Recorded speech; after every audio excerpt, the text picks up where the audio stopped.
I'm Ben Guerin. I'm the Episcopal Chaplain to the University of Arizona. I'm 37, 38, somewhere in there, and I use he, him pronouns. So the question is, how has being gay impacted my life in the church? What does it mean to be gay in the Episcopal Church? I grew up in a very anti-LGBTQ section of the Episcopal Church. The expectation I was presented over and over again growing up is that I was incapable of discernment with the Holy Spirit, that I was expected to be forced into a space of lay celibacy, period, no questions asked, nothing about what was happening internally in my heart, in my soul, in my emotional state, in my mental state was at all relevant. I was supposed to be forced into a space of lay celibacy. What do I do when I do my duties that I do?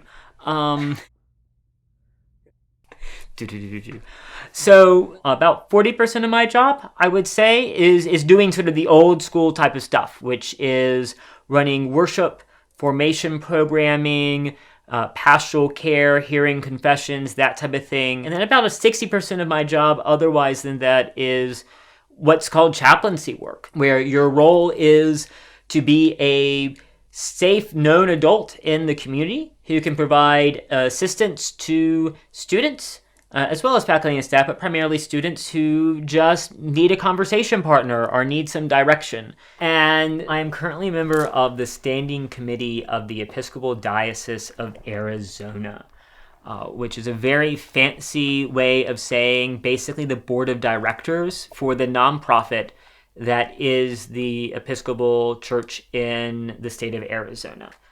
So I'm running for that again, because my term is up, and you can, like a lot of things, you can do 2 consecutive terms.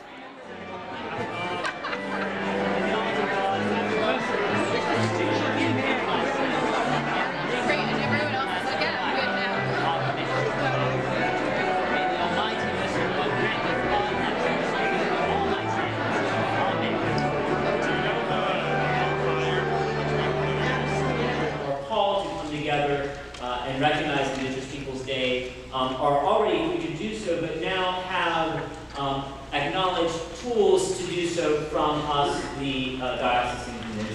Thank you.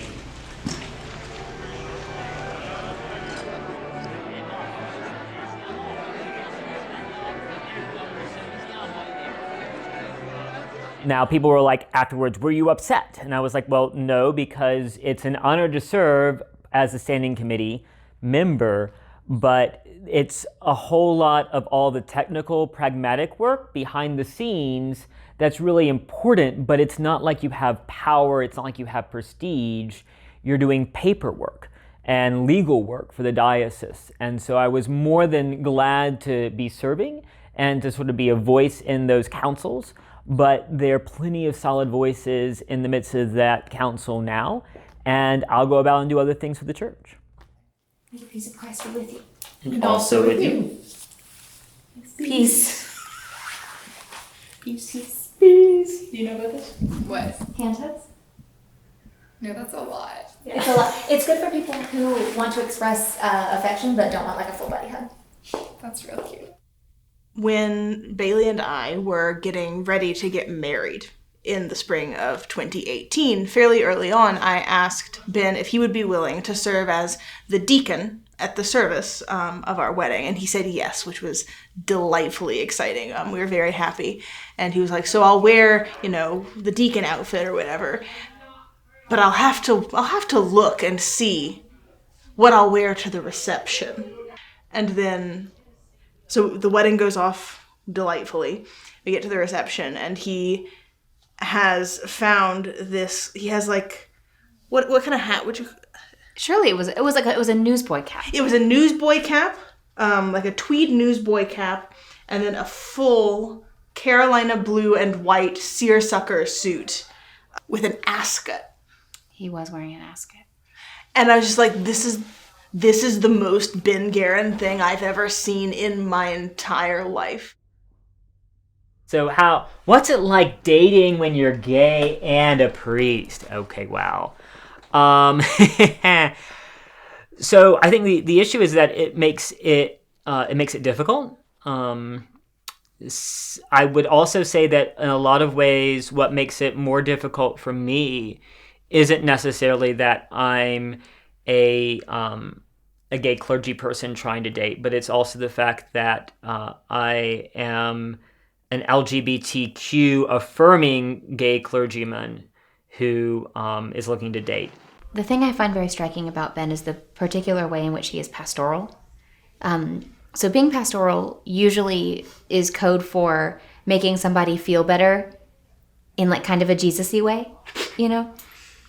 And sometimes pastoral can be kind of a euphemism for not the truest, but the more comforting thing, right? And Ben can't do that. He can't say something that is comforting but not true, because he's not comforted by untruths, which means that talking to Ben about something that is wrong is a bracing experience, because he's just not going to bullshit you to make you feel better. So the reason I wanted to be a priest sort of dwells down to the fact that I think the spiritual part of each individual is really important. And as a priest in the church, a lot of what I do is delve down deeply into the specific spiritual tradition that is Anglicanism. And my delving down to that allows me to help facilitate other people do their own discernment and work towards a deeper understanding of the truth of reality.